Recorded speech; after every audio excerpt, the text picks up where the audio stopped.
Sir, एक छोटे बच्चे रोहन के बोन मैरो ट्रांसप्लांट के लिए चंदा इकट्ठा कर रहा है हमारा एनजीओ। हाँ सर, 100, 500, 1000 जितना आप देना चाहें। प्लीज़ सर, एक छोटे बच्चे की ज़िंदगी का सवाल है सर। आप डोनेशन करेंगे तो उसकी जान बच जाएगी। हेलो शरद शुक्ला सर ने आपको अंदर बुलाया।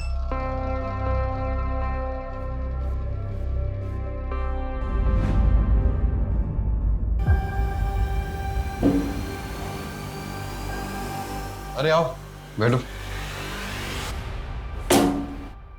शरद 15 लाख इकट्ठा नहीं हुए, 3.5 लाख हो पाए हैं। मैंने अपनी पूरी कोशिश की। लोग डोनेशन के मामले में कतराते हैं। सॉरी मैथिली, मुझे लगता है तुम लोगों को किसी और से मदद लेनी चाहिए। ठीक है कटारिया साहब, जितना हुआ है उतना ही दे दीजिए, बाकी हम कहीं और से ट्राई करते हैं। शरद, मैं वो पैसे तुम्हें कैसे दे सकता हूँ? तो किसी दूसरे बच्चे की जान बचाने के काम आएंगे ना। किसी और बच्चे के मतलब? वो पैसा रोहन के लिए जमा हुआ है, आपको वो पैसा मुझे देना ही होगा। मेरी बात मैं समझ सकता हूँ तुम्हारी बेबसी को। ऐसी स्थिति में इंसान गुस्सा हो जाता है। मैं चाहूँ ना तो बाकी के सारे पैसे मैं गिफ्ट में दे सकता हूँ। उसके लिए मुझे तुमसे भी एक गिफ्ट चाहिए। इसको भेज दो ना मेरे पास 1 महीने के लिए। अरे अच्छा, 1 हफ्ते के लिए भेज देना। Calm down, calm down.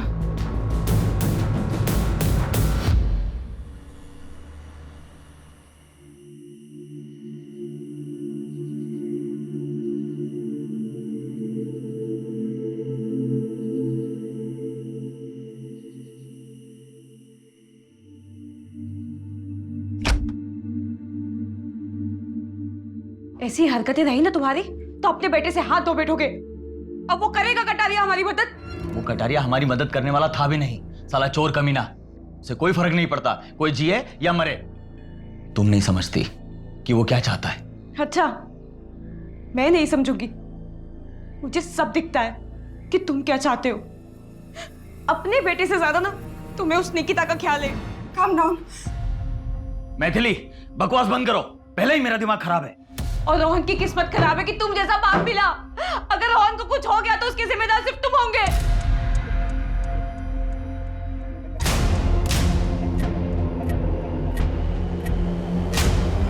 अरे अरे अरे अरे अरे, कहाँ जा रहे हैं शरद बाबू? पैसे कब लौटाएगा? कितने साले तुम सबके सब सिर्फ बोटियां नोचना आता है। क्या बोला बे? हाँ? एक तो अपने बेटे के इलाज के लिए हमसे कर्जा लिया और ऊपर से हमें आके दिखा रहा है। लौटा दूंगा तुम्हारे पैसे, निकल अभी यहां से।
रुक रुक रुक रुक।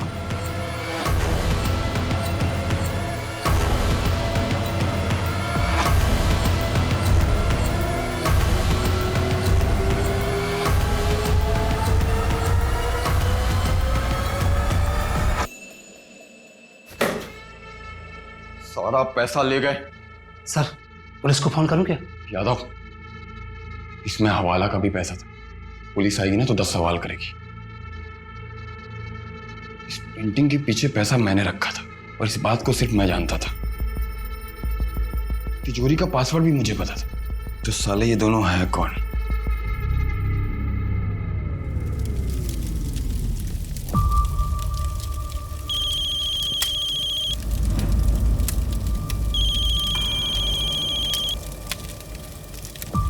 हाँ बोल। अभी आ जाऊं? आ जा।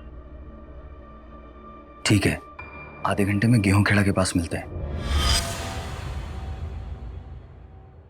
अरे वाह, मेरा शेर पढ़ाई कर रहा है। दवाई खाई बेटा? पापा आप कहीं जा रहे हैं क्या? हाँ बेटा, एक जरूरी काम से जा रहा हूँ। पापा मैं कब ठीक होऊंगा? बहुत जल्दी बेटा। और ये सब जो कर रहा हूँ ये तुम्हारे लिए ही कर रहा हूँ। बस मैं यूं गया और यूं आया, फिर मैं और मेरा शेर साथ में मस्ती करेंगे। बाय। बाय।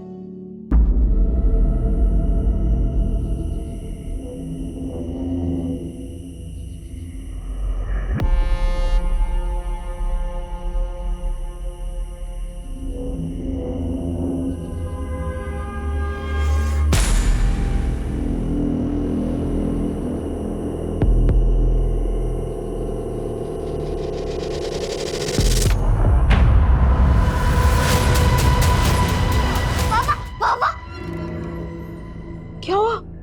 मम्मी मैंने बहुत बुरा सपना देखा। करोगे, सपने कभी सच नहीं होते। सो जा। आंखें बंद बेटा।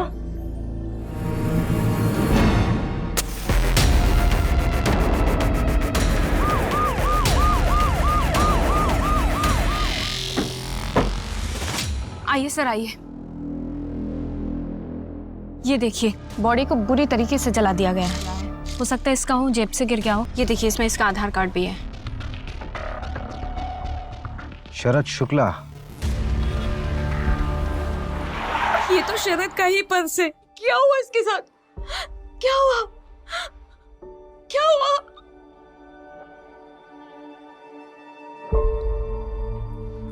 आओ बेटा, क्या नाम आपका? रोहन। बहुत प्यारा नाम है।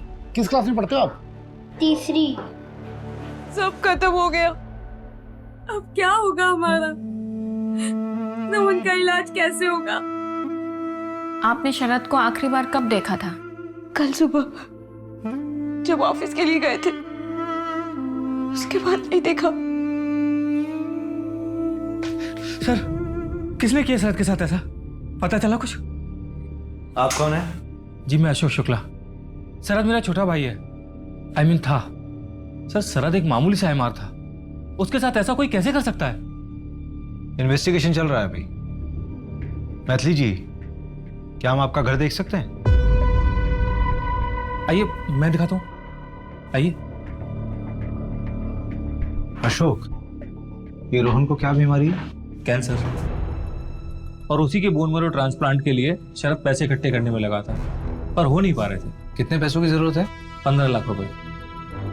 15 लाख? तो इतना सारा पैसा जुटाने का क्या प्लान था आप लोगों का? एक एनजीओ है, एक भरोसा नाम का। सर, एक छोटे बच्चे रोहन के बोन मैरो ट्रांसप्लांट के लिए चंदा इकट्ठा कर रहा है हमारा एनजीओ। पर वहां पे बात नहीं बनी। अब कैसे बचाओ मैं रोहन को, वो भी शरद के बिना? कल रात जब पापा बाहर गए थे, उन्होंने बोला था वो जल्दी वापस आएंगे। बस मैं यूं गया और यूं आया, फिर मैं और मेरा शेर साथ में मस्ती करेंगे। वो अभी तक नहीं आए। अंकल, आप मेरे पापा को ढूंढ लोगे ना?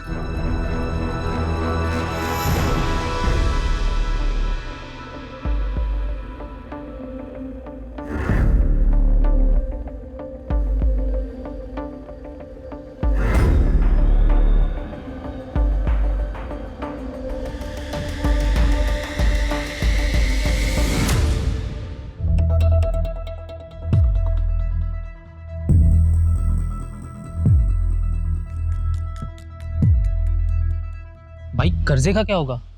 बीवी चुका पाएगी? भूल जा कर्जा।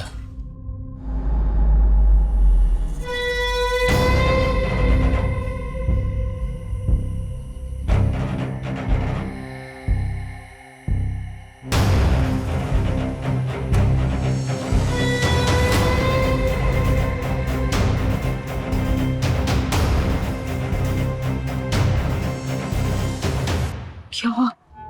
यहाँ क्यों बुलाया? पुलिस ने मेरे बारे में कुछ पूछा क्या? नहीं, पुलिस को कुछ नहीं मालूम है तुम्हारे बारे में। अच्छा यही होगा कि कुछ दिनों के लिए तुम ये शहर छोड़ के चले जाओ। शरद शुक्ला, आखिरी बार इसकी वाइफ ने इसको देखा था सुबह 12 मार्च को, और इसकी डेथ भी सेम डे हुई 12 मार्च को लेट नाइट। उसकी फैमिली में मैथिली उसकी वाइफ, शरद है। और रोहन बेटा जिसको मेडिकल इशू है, और अशोक इसका बड़ा भाई। शरद मेरा छोटा भाई है। इसका बड़ा भाई क्या करता है? सर ये कोई ना कोई नया बिजनेस करता रहता है लेकिन चलता नहीं है, अभी भी ट्राई कर रहा है। और सर सुना है कि अपने बिजनेस के लिए कोई हवन वगैरह भी करता है। वैसे भी उसको देखकर लगा नहीं कि भाई के मरने का कोई दुख भी है उसको। एक तो ये मर्डर केस, ऊपर से एक चोरी का केस और आ गया। ऑलरेडी 3 चोरियां हो चुकी हैं और आज ये चौथी चोरी है। यार रवि, क्रिमिनल पुलिस वालों का वर्कलोड देखकर क्राइम नहीं करते। अरे ये ना गलत लिखा हुआ है। क्या गलत लिखा हुआ? शरद 12 मार्च की सुबह नहीं, रात को आखिरी बार देखा गया था। किसने देखा था रात को? अरे जब वो रात को घर से बाहर निकला था तो अपने बेटे को बोलकर निकला था कि वो जल्दी वापस आ जाएगा। कल रात जब पापा बाहर गए थे उन्होंने बोला था वो जल्दी वापस आएंगे। तो मैथिली ने भी उसे देखा ही होगा।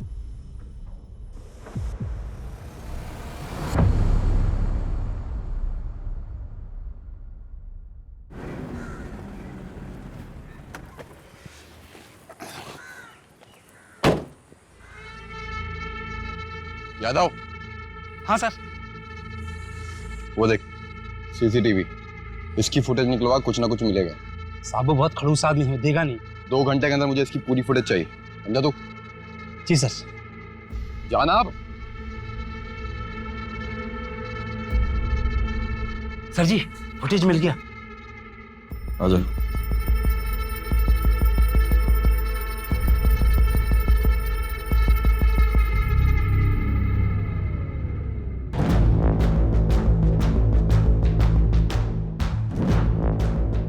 अरे वाह सर, आप तो व्योमकेश बख्शी निकले।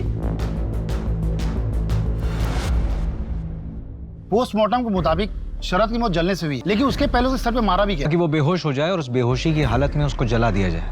उसकी बॉडी में एक दवा के ट्रेसेस भी मिले हैं। कमल ने बताया कि इससे किसी को बेहोश भी किया जा सकता है। उस दवाई का इस्तेमाल डिप्रेशन के पेशेंट भी अक्सर किया करते हैं। शरद एमआर था, उसके बाद दवाइयों के सैंपल थे, और ये दवाई उसके घर पर भी मिली।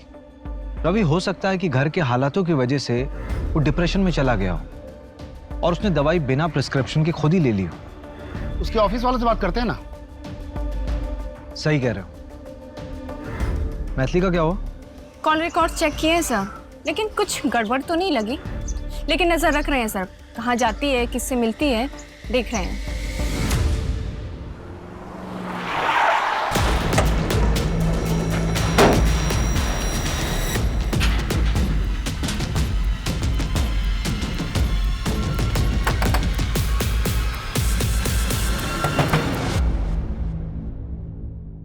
नमस्ते भाभी जी। छोड़ो मुझे, छोड़ो, सीधी खड़ी रह। छोड़ो मुझे। ये क्या बदतमीजी है? अरे भाभी जी क्यों मेहनत करवा रही हैं यादों से? बता दीजिए पैसे कहाँ हैं? कौन से पैसों की बात कर रहे हो? मुझे नहीं पता, मैंने कहा ना। आपको पता था कि शरद सैंपल्स में से अपने लिए दवाइयां ले रहा था? काम तो उससे होता ही नहीं था। कोई भी डॉक्टर उससे मिलने के लिए टाइम देता ही नहीं था, और वैसे भी सारी दवाइयों के सैंपल्स उसी के पास पड़े रहते थे। लेता होगा, मुझे क्या पता उस बारे में। ऐसी दवाइयां लेने के बावजूद भी ऑफिस में वो मूर्खों जैसी हरकत करके गया है। Very good Yogesh. Thank you so much sir. Morning sir. Sir थोड़ा लेट हो गया, सॉरी सर। पूरे 50 मिनट लेट हो। सीखो कुछ योगेश से। 6 महीने पहले ही ज्वाइन किया है, एंड सी इज परफॉर्मेंस। कैसे हमारा सेल्स ग्रो कर रहा है। और तुम तो बस बहाने बनाने में पूरे हो। कभी माँ बीमार है, कभी बीबी बीमार है, कभी बच्चे को कैंसर है। ऐसे जब करोगे तुम। इसकी माँ भी बीमार है, लेकिन इसका ग्रोथ देखो। सर 47% ग्रोथ है। सर इसका ग्रोथ तो डाउन हो रहा है ना? Behave yourself. Get out from here. शरद, संभाल तेरी 2 कौड़ी की नौकरी नहीं चाहिए मुझे। और तुझे तो मैं देख लूंगा साले। उस दिन से योगेश कभी ऑफिस में आया ही नहीं। हमने उसे काफी बार फोन किया, लेकिन उसका फोन ही स्विच ऑफ बता रहा है। हो सकता है कि वो शरद के डर से नहीं आता ऑफिस में। योगेश का एड्रेस मिल सकता है हमें?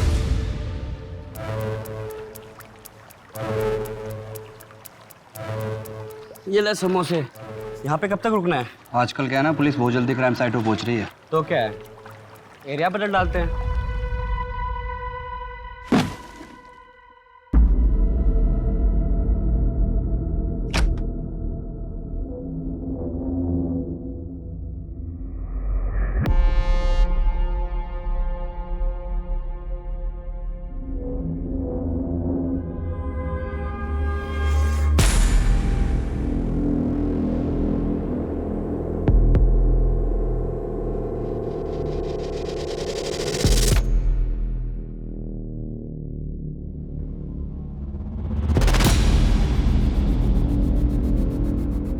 हाँ, आप अंदर कैसे हैं? पैसे कहाँ हैं मैथिली? पैसों के बारे में आपको कैसे पता? आप जाइए यहाँ से और वापस मत आइएगा। अकेली औरत हो और परिवार में भी मैं ही अकेला मर्द बचा हूं। हर चीज में मैं ही काम आऊंगा।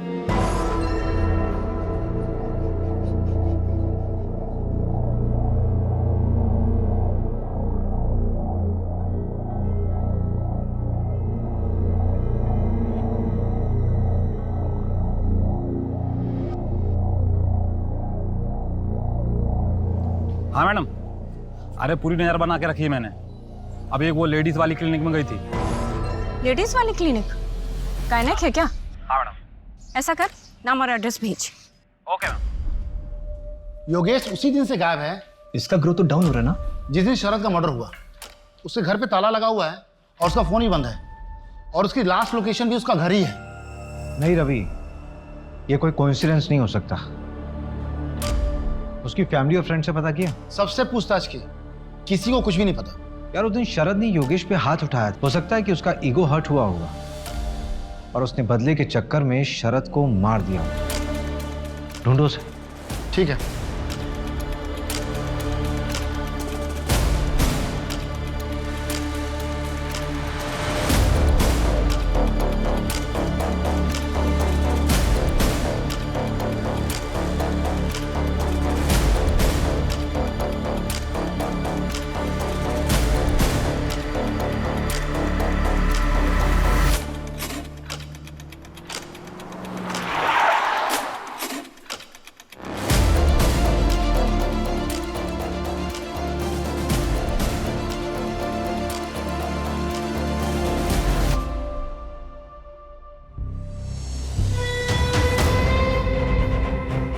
बता कहाँ है मेरा पैसा? पैसा? कौन सा पैसा? भाई साहब मैं सच कह रहा हूं, मैं और शरद वहां से अलग अलग निकल गए थे। आपको इसमें वही दिखेगा, आप देख लीजिए। और मेरा हिस्सा वो बाद में मिल के देने वाला था। देख, झूठ बोलेगा तो बचेगा नहीं, समझा? भाई साहब मैं झूठ नहीं बोल रहा।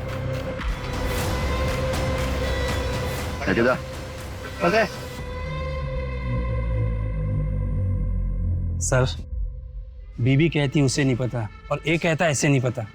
दोनों में से कोई तो झूठ बोल रहा है। नजर रखो इस पे, खुद ब खुद पैसे तक लेके जाएगा।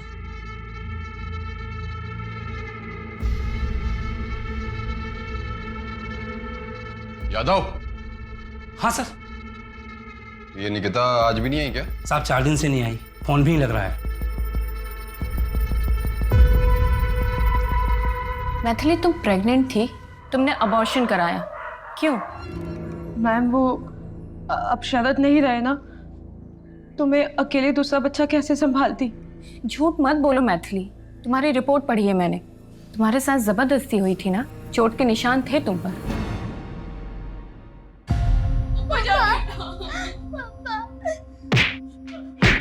हाथ जोड़ती हूँ तुम्हारे आगे, मेरे पति को छोड़। मैम, सब कुछ शरद के सामने हुआ, उसने रोकने की कोशिश भी नहीं की। इस बात को लेकर तुम्हारे मन में शरद के लिए गुस्सा है? मैथिली, मैं बाहर जा रहा हूँ, कुछ देर में आता हूँ। मैंने पहले ही मना किया था, रोहन के इलाज के लिए जग्गू जैसे लोगों से कर्जा ना ले। हॉस्पिटल के बिल्स बढ़ते गए मैम, और कर्जा भी बढ़ता गया। मैथिली, ये सब तुमने हमें पहले क्यों नहीं बताया? क्या करती मैम, मैं बहुत डरी हुई थी। शरद तो रहे नहीं। अगर मुझे भी कुछ हो जाता तो रोहन का कौन ध्यान रखता? हम हैं तुम्हारे साथ, ऐसा कुछ नहीं होगा। अच्छा मैथिली, तुम कुछ और तो नहीं छुपा रही हो ना? नमस्ते भाभी जी। नहीं मैम। मंजू, लेकिन मैथिली कोई बात हमें पहले बतानी चाहिए थी ना। सर मुझे लगता है कि वो हमसे कुछ और भी छुपा रही है। क्या छुपा रही? वो तो पता नहीं, लेकिन शरद पर बहुत गुस्सा है। मंजू, कहीं ये मेन कल्प्रिट मैथिली तो नहीं है? सर जग्गू भी तो हो सकता है। उठाओ उसे। Okay sir. देखिए, मैंने किसी को जलाया वलाया नहीं है। कोई सबूत है आपके पास? अगर सबूत है तो प्रूव करके दिखाइए। ज्यादा उछलने की जरूरत नहीं, समझा? जहां तक प्रूव करने की बात है ना, तो तुझ पे रेप चार्जेस आराम से प्रूव किए जा सकते हैं। मैथिली का रेप किया ना तूने? क्या रेप? मैंने कोई रेप नहीं किया है साहब। वो मैथिली ने बेचारी बनके रोते रोते आपसे बोला और आप लोगों ने यकीन कर लिया। अगर उससे बोलो कि मैंने उसका रेप किया है तो साबित करके दिखाए। देख जग्गू, एक्टिंग बंद कर। अरे एक्टिंग करनी होती तो मुंबई चला जाता हीरो बनने के लिए।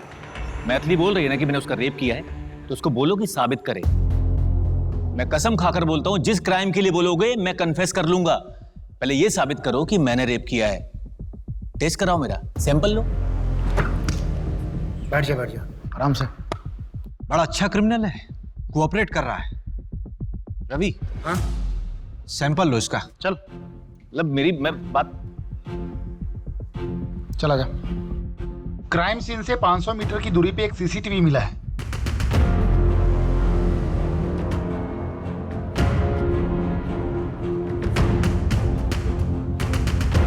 ये अरुण कटारिया है जो एनजीओ चलाता है। ये शरद के घर से निकलने के कुछ देर बाद का ही वीडियो है ना? हाँ, एक बात और, शरद ने घर से निकलने से पहले अपने बड़े भाई अशोक को कॉल किया था। ठीक है, 10 बजे मिलते हैं गेहूं खेड़ा के पास। ठीक है। पर जब मैंने अशोक से पूछा था कि शरद से कोई बातचीत हुई थी क्या, तो अशोक ने बोला कि नहीं, जबकि कॉल ड्यूरेशन 2 मिनट का था। अशोक और कटारिया दोनों को उठाओ। शरद का उस रात कॉल आया था, ये बात छुपाई क्यों? सर छुपाई नहीं, भूल गया था। तेरा भाई मरा था, उसका मर्डर हुआ था। उस मर्डर वाली रात तेरे भाई ने तुझे कॉल किया था और तू भूल गया। तुझे क्या लगता है कि हम कल पैदा हुए हैं? देख, तू मुंह खोलेगा या मैं अपने तरीके से खुलवाऊं? नहीं, मैं बताता हूँ सर। और मर्डर मैंने नहीं किया। उस रात शरद को मेरी हेल्प की जरूरत थी, उसके बाद कहीं से बहुत सारा पैसा आ गया था। भैया मेरे पास ना कुछ पैसे हैं रोहन के इलाज के लिए, आप 1-2 दिन अपने पास रख लीजिए और आप ये बोलकर मैथिली के सामने दे दीजिएगा कि आपने कहीं से इंतजाम किया है रोहन के इलाज के लिए। मैथिली आप पर शक नहीं करेगी। और तुम्हारे पास इतने पैसे आए कहाँ से? वो मैं अभी नहीं बता सकता। ठीक है, 10 बजे मिलते हैं गेहूं खेड़ा के पास। ठीक है सर। मैंने उसका वहां पर काफी देर इंतजार किया, पर वो वहां आई नहीं। और ये बात आप लोगों से इसलिए छुपाई कि आप लोग मुझ पर ही शक करते। देख, तूने बात छुपाई इसलिए शक करना तो बनता है। कहीं ऐसा तो नहीं कि शरद ने तुझे पैसे देने का आइडिया ही ड्रॉप कर दिया हो, इस वजह से तूने उसको मार दिया हो और पैसे चुरा लिए हो? तेरा बिजनेस तो वैसे ही ठप था ना, तो पैसों की जरूरत पड़ती, लालच आ गया होगा। नहीं सर, मैंने उसे नहीं मारा। पैसे कहाँ है मैथिली? तूने कुछ किया या नहीं किया ये तो हम पता कर लेंगे, लेकिन अगर कुछ किया होगा ना तो बचेगा नहीं। तो जिस वक्त तेरा फोन आया था उस वक्त का लोकेशन रतिबड़ की जंगल के आसपास था। क्या कर रहा था वहां? सर वहां पर जानवरों को दाना डालने के लिए गया था, मेरा बिजनेस अच्छा चले इसके लिए।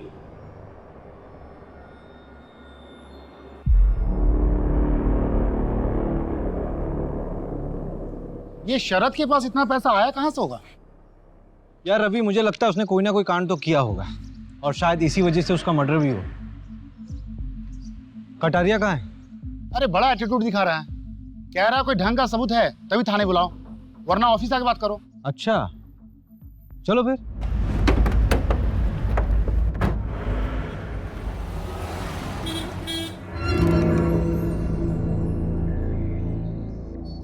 नमस्ते नमस्ते। कुछ ठंडा गरम मंगाए क्या आप लोगों के लिए? नहीं, टाइम वेस्ट करने से कोई फायदा नहीं है, काम की बात करते हैं। रवि,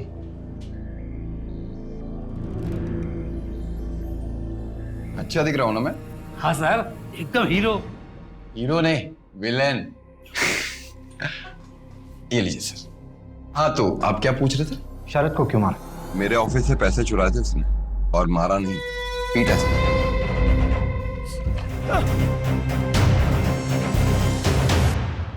जिंदा जला दूंगा ऐसा कहा था सर। शायद उस दिन माता बैठी थी जबान पे, मैंने तो बोला जला किसी और ने दिया।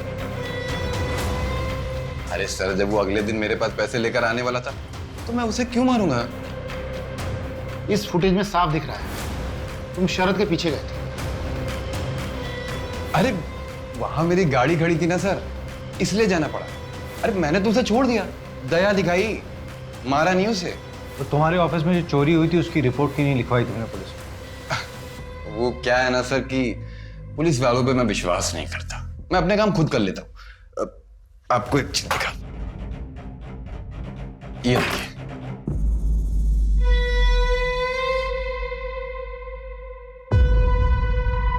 ये जो फोन में आपने फुटेज दिखाई ना मुझे, इसको इकट्ठा करने के लिए आपको 1 हफ्ता लग गया, लेकिन मैंने तो 1 दिन में इकट्ठा कर ली।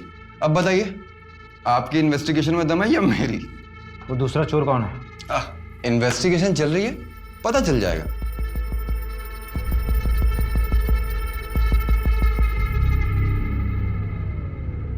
इसके ऊपर ना जरूर बड़े नेता लोगों का हाथ है, वरना इसकी इतनी हिम्मत नहीं होती। योगेश अभी तक फरार है और वो जग्गू और अशोक, उन पर तो शक करना लाजमी है। उस रात को शरद को पीटने वाला भी ये कटारिया था, और जिस हिसाब से कॉन्फिडेंटली ये बात कर रहा है, लग तो रहा है कि मर्डर कोई और होगा, लेकिन ये भी हो सकता है कि हमें बेवकूफ बना रहा हो, सारा कांड इसी का किया हुआ हो। अरे ऐसे केसेस हमारे पास ही क्यों आते हैं? पहले से हम इतना काम करते हैं। इस केस में सबसे बड़ा सवाल पता है क्या है? कि शरद के साथ वो चोरी करने वाला दूसरा आदमी कौन था?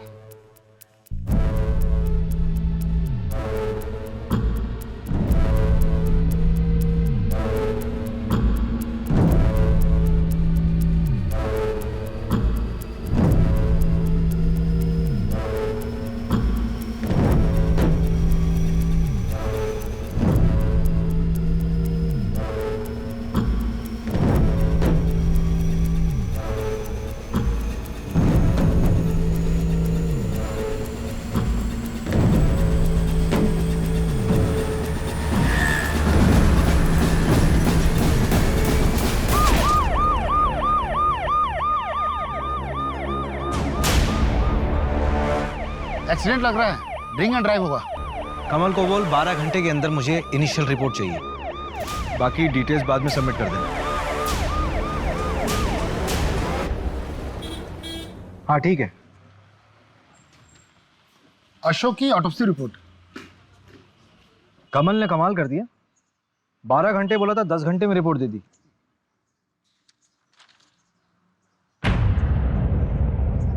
ये तो मर्डर शो कर रहा है। इस रिपोर्ट के मुताबिक एक्सीडेंट के बाद किसी भारी ऑब्जेक्ट से उसका सर कुचला गया था। इसका मतलब ये एक्सीडेंट वाली स्टोरी हमें भटकाने के लिए दिखाई गई। कहीं ये कटारिया के पैसे इसके पास तो नहीं थे?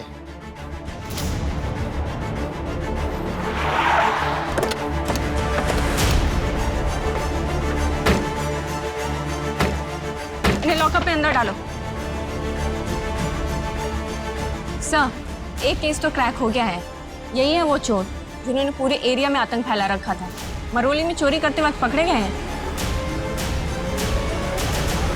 शहर में इतने सीरियस क्राइम हो रहे हैं और तुम लोग चोरी वोरी करके हमारा काम क्यों बढ़ा रहे हो भाई?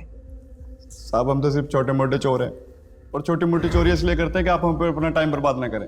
साहब, सब कुछ बताते हैं, बस मारिए मत। इतनी आसानी से बता दोगे? साहब, आप क्या चाहते हैं? इस जुर्म के लिए हम फांसी पे चढ़ जाए या आपकी मार खाते रहे? साहब, हम जो भी काम करते थे प्लानिंग के साथ करते थे, और आज तक हमने क्या किया है? भोपाल में 6 घरों में चोरी। टारगेट कैसे करते थे? हैप्पी नाइट बार है ना, उसमें बैठ के प्लानिंग करते थे। जो कोई ज़्यादा दारू पीता था और पैसे उड़ाता था, उन्हीं का पीछा करते थे साहब। फिर उनके घर में चोरी की प्लानिंग करते थे साहब, बस।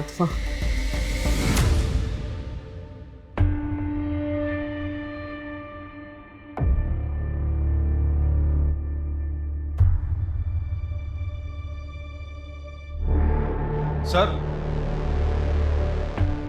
हाँ बोलो। सर, मुझे पुलिस प्रोटेक्शन चाहिए। Police protection? जी सर। क्यों, कौन हो तुम? एक सेकंड, तुम वही हो ना शरद के साथ जो चोरी कर रहे थे कटारिया के वहां? हाँ सर। तुम्हें पुलिस प्रोटेक्शन चाहिए? चल चल चल, जेल में डालेंगे तुमको। वहां ना A1 पुलिस प्रोटेक्शन मिलेगी तुमको। चले चल। सर मैं मानता हूं कि मैंने चोरी की है, पर अब पैसे मेरे पास नहीं है सर, और शरद की मौत के बाद मेरी जान को भी खतरा है सर। पैसे किसके पास है? मुझे नहीं पता सर किसके पास है, हो सकता है शरद की गर्लफ्रेंड के पास हो। शरद की गर्लफ्रेंड? जी सर, निकिता। उसी एनजीओ में काम करती थी। मैथिली भाभी ने बताया नहीं आपको?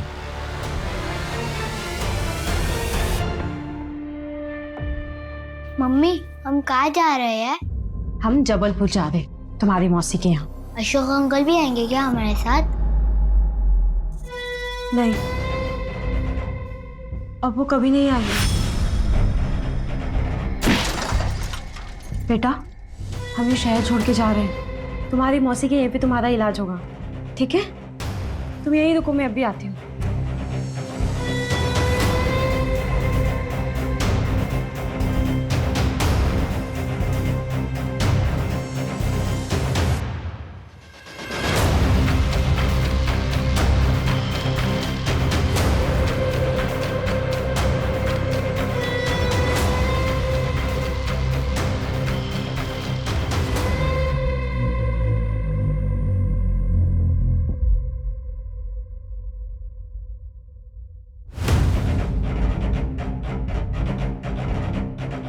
ये बैग वैग लेके कहाँ जा रही हो अचानक? वो मेरी बहन के घर जा रही हूँ, जबलपुर। बैग दिखाइए। बैग में कुछ नहीं है, बैग दिखाइए। बोल दो ना, बैग में कुछ नहीं है मैम। वाह, लेके जाओ उनको थाने। मैं बताती हूँ ना आपको सब। बैग यहीं पे। नीचे। मैं जो बताती बताना है थाने चलकर बताइए। मेरा बेटा अकेला है। चलिए थाने। मेरे बेटा। मम्मी मम्मी मम्मी मत जाओ मम्मी। मम्मी बेटा रोहन, चलो मेरे साथ चलो। कुछ दिनों से मेरा शक और पक्का हो गया था कि निकिता और शरद मिलते हैं। उस रात जब शरद घर से निकला तो मुझे लगा कि वो निकिता को मिलने जा रहा है। मैंने उसका पीछा किया। उसके पास वो बैग था। शरद को समझ आ गया था कि उसका कोई पीछा कर रहा है। अचानक से डर गया वो, और उसने वो बैग वहीं कहीं छुपा दिया। ये मैंने देख लिया था। मैंने बैग खोलकर देखा तो मुझे नहीं पता कि वो इतने सारे पैसे कहाँ से लाया। अगर वो रोहन के लिए लाया होता तो मुझे पता था। मुझे लगा कि अब वो हमें छोड़कर निकिता के साथ अपनी नई जिंदगी की शुरुआत करेगा। मैं वो बैग लेके वहां से निकल गई और घर पे आके कहीं छुपा दिया। मेरा तो ये प्लान था कि मैं शरद को बिना बताए ये सारा पैसा हॉस्पिटल में जमा कर दूं। लेकिन अगले दिन आपने शरद की मौत की खबर सुना दी। तो पैसे इतने दिन छुपा कर क्यों रखे थे? हॉस्पिटल में जमा क्यों नहीं कराया? शरद की मौत के बाद मुझे मुकेश से ये बात पता चली कि उसने ये पैसे सारे कहाँ से चुराए थे, और ऊपर से वो कटारिया रोज घर पे आके धमकी देता था। मुझे मेरे पैसे किसी भी हालत में चाहिए। अगर मैं ऐसी सिचुएशन में ये पैसे हॉस्पिटल में जमा करती तो सबको पता चल जाता। मैंने बस सही वक्त का इंतजार किया, और फिर अशोक भाई साहब के मर्डर के बाद मैंने सोचा कि अब यहाँ पे रहना ठीक नहीं है, इसलिए मैं ये शहर छोड़ के जबलपुर जा रही थी। क्या बात है? जिस दिन शरद पैसे देने के लिए निकला उस दिन तुमने उसे फॉलो किया। उसी दिन वो निकिता के साथ भागने वाला था। उसी दिन कटारिया ने उसको पीटा और उसी दिन उसका मर्डर हो गया। What a coincidence. इस क्राइम सीन लिखने वाले को तो अवार्ड मिलना चाहिए। सर 2 दिन लॉकअप में रहेगी ना तो खुद ब खुद सच बोलेगी। नहीं नहीं, रहने दो मंजू, वो रोहन अकेला रह जाएगा। एक काम करो, उस पर सिर्फ नजर रखो। इस शहर छोड़कर फिर बाहर नहीं जानी चाहिए। योगेश के बारे में अपडेट मिला है। एक छोटे से होटल में योगेश के आईडी पर चेक इन हुआ है। बस 2 ही दिन रुका था, कल ही चेकआउट किया।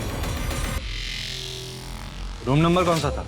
201। उसके बाद किसी ने चेक इन किया उस रूम में? नहीं सर।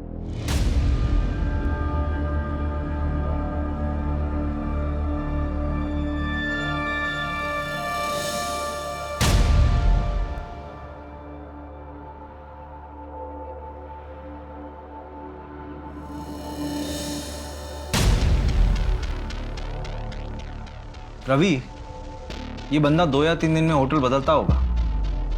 बहुत स्मार्ट बंदा है।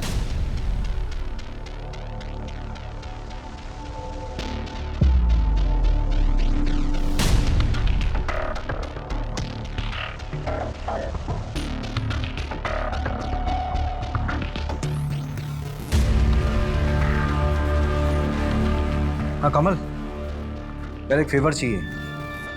रवि, हाँ इस तरह के सारे होटल्स को चेक करो। हो सकता है किसी ऐसी होटल में रुका हो। और शहर के जितने भी एग्जिट पॉइंट है, चाहे वो बस स्टॉप हो, टोल नाका हो, स्टेशन हो या फिर एयरपोर्ट हो, मुझे सबके सीसीटीवी फुटेज चाहिए। यार ये बंदा अगर शहर के बाहर निकल गया होगा फिर तो उसको ट्रैक करना होगा। ठीक है। हाँ मंजू बोलो। सर, कटारिया की डिटेल्स निकाले तो पता चला कि इनकम टैक्स डिपार्टमेंट की इन्वेस्टिगेशन चल रही है उसके ऊपर। कटारिया के फ्रॉड्स, बड़े लोगों की मनी लॉन्ड्रिंग, सबकी डिटेल्स है इसमें। उठाओ साले को, बहुत हेकड़ी दिखा रहा था ना, निकालते हैं इसकी हेकड़ी।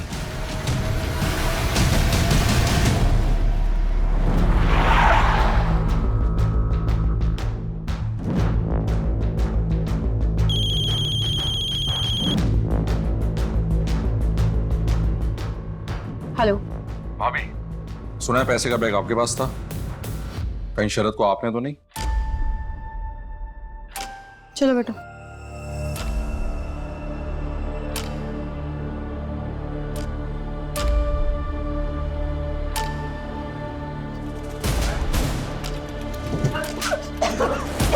निकिता, ठीक हो तुम? बैठो यहाँ पर। निकिता, लंबी सांस लो, आराम से। पानी पियोगी? फोर्स और इन्फॉर्मेंट सभी लगे हुए हैं। एक एक होटल की चेकिंग चल रही है। वो शहर से बाहर गया हुआ है, ऐसी कोई जानकारी भी नहीं है। हाँ कमल बोल। हाँ बिट्टू बोल।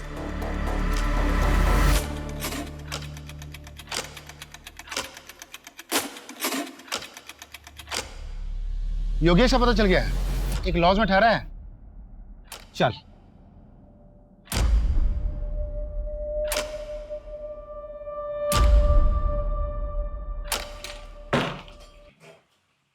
शरद शुक्ला, तेरा गेम ओवर। जिस लास्ट होटल में तू रुका था ना, वहां पे हमें ओजा सेन का पता दिखा। वहीं मुझे शक हो गया कि कोई और नहीं तू ही है। चल, तेरा अवार्ड लेने का टाइम आ गया है। इस कहानी का राइटर भी तो तू ही है ना? देखा, चल इसको। चल। सर सर सर सर देख, ये पार्टी मुझे बड़ी लग रही है, इसी को पकड़ते हैं। तूने इसके हाथ की घड़ी देखी? महंगी लग रही है यार। यार वो घड़ी मुझे चाहिए, मेरे साले ने मुझसे गिफ्ट मांगी है। तो फिर इसी को टारगेट करते हैं। पर वो क्रिमिनल है, बड़े लोगों के लिए मनी लॉन्ड्रिंग का काम करता है एनजीओ के जरिए। मैं कुछ करना चाहता हूँ और इसमें मुझे तुम्हारी जरूरत है। चोरी करते हैं, कटारिया के ऑफिस में पैसा है। कमाल का कोइंसिडेंस है, जहां ये चिंदी चोर रंजन और मट्टू बैठकर प्लान करते थे, वहीं पर एक क्राइम भी प्लान हुआ। तुमने मैथिली से सब कुछ छुपा के रखा हुआ था। उस रात जब तुम बैग लेके घर से बाहर निकल रहे थे तो मैथिली ने तुम्हें देख लिया था, और इतने दिनों से वो बैग उसी के पास था। मैं मैथिली को सब कुछ बताने ही वाला था। और निकिता का क्या? उसको भी कुछ नहीं पता था। चलो एक काम करो राइटर साहब, अपनी कहानी अपनी जबानी बताओ। बैग छुपाने के बाद मैं कटारिया की पकड़ में आ गया था। पहले मैंने सोचा था कि अशोक भाई साहब के जरिए पैसा घर में आ जाएगा और मैथिली को शक भी नहीं होगा, लेकिन कटारिया को पता चल जाने के बाद मुझे अपना पूरा प्लान चेंज करना पड़ा और कटारिया मेरा पीछा नहीं छोड़ता, इसलिए मुझे अपनी मौत का नाटक रचना पड़ा। और इसलिए तुमने योगेश को मार के जला दिया, अपनी कुछ चीजें उसके पास छोड़ दी ताकि सबको लगे कि मौत तुम्हारी हुई। गलती हमसे भी हुई है, हमें लाश का डीएनए करवा लेना चाहिए था। शरद, तू भाई अंदर बैठ के बात करते हैं ना। शरद, बहुत बुलाए तूने यार। चल यार, बहुत बुलाए भाई। मैं 1 मिनट में आया वॉशरूम से। कहाँ जा रहा भाई? रुक, बस आ रहा। कहाँ जा रहा है? बैठ ना। अरे यार, उसकी शराब में मैंने ओजा सैन मिला दी थी ताकि उसे होश न रहे, फिर मुझे उसे मारना पड़ा। मेरे पास कोई चारा नहीं था। अपने बेटे को बचाने के लिए मुझे दुनिया के सामने मरना ही होगा। फिर मैं उसे वहां ले गया और आग लगा दी।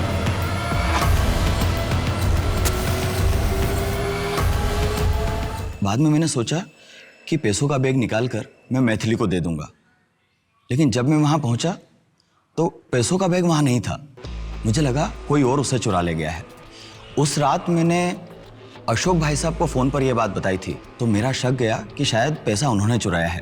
और इसीलिए तुमने अपने सगे भाई को भी नहीं छोड़ा, मार दिया उसे। मैंने चोरी की और मुझे लगा कि इससे रोहन की जान बच जाएगी और मैं जेल भी नहीं जाऊंगा, और फिर कभी न कभी हम एक परिवार की तरह फिर से मिलकर रहेंगे किसी और शहर में। मैं तुम्हारी मजबूरी समझ सकता हूँ शरद। एक बच्चे की जान बचाने के लिए, खासकर अपने बच्चे की जान बचाने के लिए इंसान किसी भी हद तक जा सकता है, पर जुर्म तो जुर्म है। योगेश भी किसी का बेटा था और अशोक तो तुम्हारा भाई था, तुम्हारा सगा भाई। इस बैग में 13 लाख रुपए एनजीओ में लोगों ने डोनेट किए थे रोहन के नाम पे। ये सारे पैसे रोहन के ही हैं।